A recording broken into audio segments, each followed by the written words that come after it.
Officially named Lyndhurst, this Scottish baronial mansion is one of Omaha's most iconic landmarks. Built in 1903, it was the home of George and Sarah Joslyn. Built at a cost of $250,000 at the time, that's equivalent to $7,920,511.36 in today's currency. Thanks, inflation! The Joslyns hired the famed architect John Jack MacDonald to design their house when John was only 30.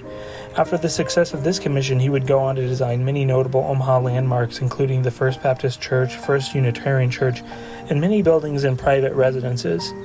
The 4-story, 19,360 square feet castle contains 35 rooms, including a music room where concerts still take place to this day, a ballroom, a library, and at the time even a bowling alley, and 5.5 acres of landscaping.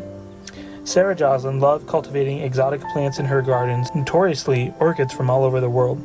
The property also included majestic greenhouses.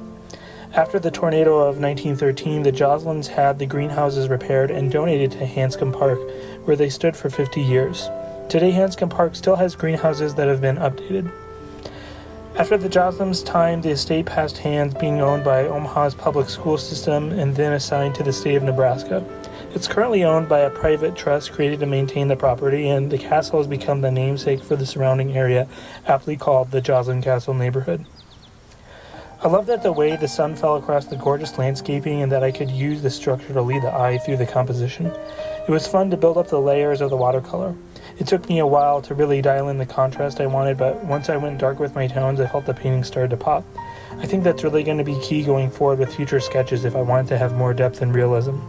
It was fun to do this sketch. Several tourists came by to peek at the sketch, and it was really fun to do. The castle's property is free and open to the public, and it's such a cool place to spend time and to connect to the rich history of our town. By getting to just enjoy the beauty, it feels like the Joslyns are still giving back somehow. This is episode 4 of my series, Sketching Landmarks in My Town. If you want to see the next episode, click here. If you want to watch the series from the beginning, click here. Subscribe and hit the like button so you don't miss any videos. And remember, you have a voice that matters. Go be creative. I'll see you next time.